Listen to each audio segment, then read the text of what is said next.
Hello everybody, in today's video we're going to be going over a colder pattern which is going to be moving into the eastern United States over the next couple of weeks. And unlike the past few weeks where we've had some days of colder temperatures and then followed by some rather mild days, this looks to be more of a persistent cold pattern, especially as we head closer to December. So we're not going to be seeing as much moving around with these temperatures. If you have any questions or comments, leave them down below. And also, if you have any weather photos that you want to send in, just send them over to my email address, and I'll feature them in the beginning of the videos. So let's start off with the current National Weather Service page. You can see that we do have a few winter weather advisories up in Montana, Idaho, and Wyoming. We have some frost advisories over central Alabama, central Georgia, and central South Carolina. And then we have some wind advisories also up for southern Kansas. Other than that, we don't have many other watches or warnings currently in place. Yesterday, we had a high temperature of 87 degrees, 17 miles east of Brawley, California.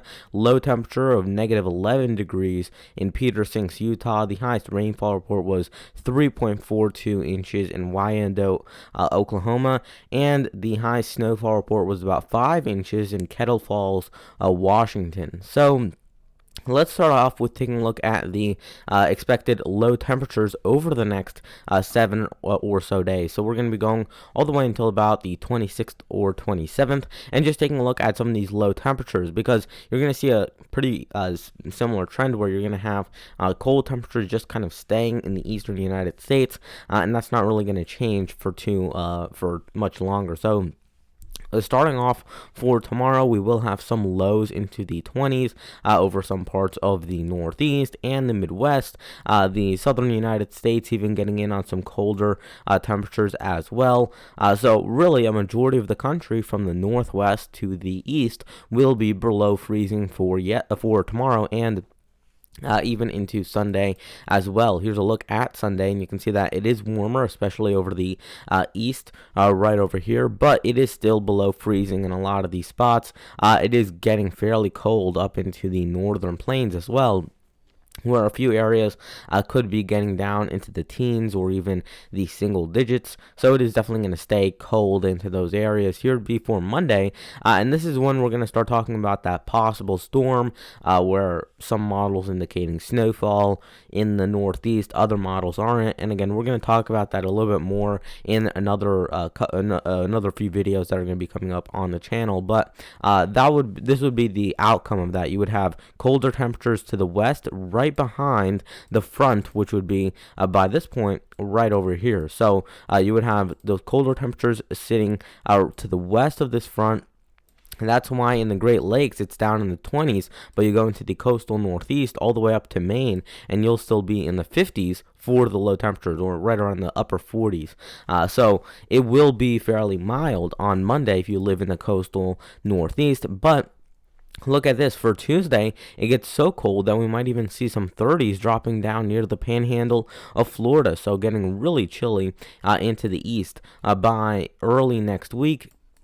And then from here, we just kind of cruise on to a fairly steady and cold pattern, 20s for the east. On Wednesday morning, we still have that cold air up into western Canada. This is where everything is coming from. So what we're basically seeing is storms starting up into this very cold air mass right here, and then just one by one dropping down into the United States, bringing with them a little bit of that cold air every single time. So low temperatures up into Canada, not too far north of the border, are already getting down below zero.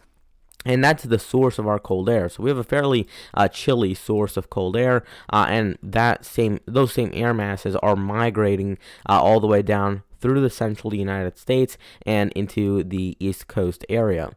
Moving this on to Thursday of next week, you can see that we are still fairly chilly into much of the country, although it is warming up slightly. And then by Friday of next week, you can see pretty much a similar story. A good chunk of the country is going to be below 30 for Friday. So here's a look at the upper air map. So just want to kind of take a look at why this is happening, because I feel like this is going to give us a better idea of what to expect This is going to be for tomorrow afternoon, and you can see that we do have that cold air mass up into western and central Canada. This is where all your cold air is being stored, and you're going to see that tiny little troughs from waves of energy moving from the west coast. So just as an example, if you were to have a storm start up right here, it would move into the west coast area and move into the northwest, and then because it's scraping to the south of this trough in western Canada, it would kind of carry around some of that cold air, and then once it moves into the east, however it were to move, even if it were to move a little bit further to the north, it would still bring in cold air on the back side of the storm, like what we're going to see with that low pressure system on Monday, where you're going to have warmer temperatures pretty much anywhere right over here. So this area will be fairly warm, but you get west of here and it does get rather cold for Monday, and then eventually for Tuesday that cold air would reach the east coast. Now if we continue this on, here would be by Sunday, here is that system up into the Great Lakes, and that's going to also be another wave of cold air. That storm is going to move in by Monday, so you can see a deep trough amplified into the eastern United States. We have a big high pressure system up into the west, so getting warm into those areas, and because of that big ridge to the west, we're going to have a big trough in the east. Here's your low pressure system by that point, and then we still have to see whether any more low pressure centers would move up from the Gulf Coast and eventually move into the Atlantic, the North Atlantic, and if that were to happen, then you could definitely get a surprise sort of snow event for Tuesday or Wednesday. Again, we're going to be discussing that more in the next couple of videos. Right now, it's leaning towards seeing this storm just kind of pass by, bringing in some light snow showers on the back end, mostly in the form of lake effect. Although, again, things could still change, but models are starting to come into better agreement than they were yesterday or the day before. Here would be before Tuesday, and you can see that we have, again, that deep trough still into the east, and if we look at where the winds are coming from, it's all out of the northwest, so it's going to be colder in these areas where you're going to be dropping down into the mid or lower 20s and maybe even some teens and single digits as you get further to the north and to the west. You'll also have some warmer temperatures right in the middle, and then you'll have colder temperatures into the northwest as well. But notice that again, western and central Canada is staying fairly cold. So this is again where all your cold air is coming from. So you need this area to stay cold. They're already building in their snowpack, which is getting over a foot, closer to a foot and a half, even into central and southern Canada for some of these spots. So Western Canada, once that snowpack starts to build, you would also want to see the snowpack building into northern Manitoba, northern Ontario, northern Quebec, into Labrador as well. You would want to see snowpack building up there in the next few days at least, so that we could start to see some colder temperatures migrate from there, because once we get into the heart of the winter, you're really not going to be able to get these transcontinental type of storms that move right across the continent. You're going to want in most scenarios to have some amount of residual cold air into Quebec that could drain down into the east, which right now we don't have that, but it looks like if this colder pattern were to continue, you would see more snow building up here, which could allow for those colder temperatures to start to drop further to the south.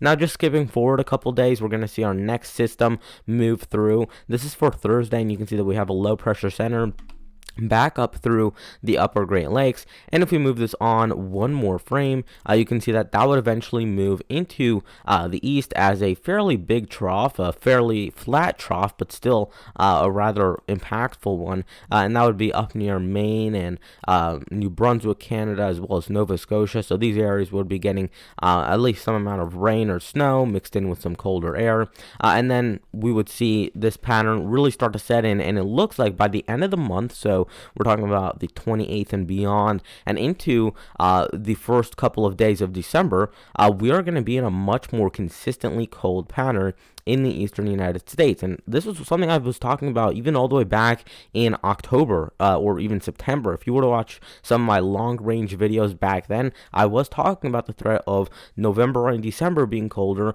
and then we might go into a milder period in January and maybe February, just kind of as a rebound rebound from the cold air. So even if you asked for a winter forecast, many of you guys who live in the eastern United States, I gave that winter forecast of being colder in November and December and then warming up towards January or early February. And I've been pretty consistent on it, and it's starting to actually play out where we're seeing the colder temperatures arrive right in time for late November, so right around Thanksgiving, and maybe even moving into the Christmas time where we could be getting in on a little bit of snow or cold air. That's something that's going to be fun to track, whether some of these areas will see a white Christmas, whether you'll see snow on Christmas Day. So once we start getting closer to the holidays, it'll definitely start to be more interesting to track these weather events. If you guys have any questions or comments, just leave them down below. If you also have any weather photos that you guys want to send in, particularly of any snow that you might get, considering that we are getting into a much colder time period, if you have any of those that you want to send in, just send them over to my email address, which is in the description down below. And just say a general area of where you took that photo from. So for example, you could write, if you took this photo, let's say from Western Texas, you can just write that. You don't have to write a specific town name. It doesn't have to be anything specific, but just so that we can get a general idea of wherever that photo was taken from. So that is going to wrap it up for today's video, and I'll see you guys tomorrow. Goodbye.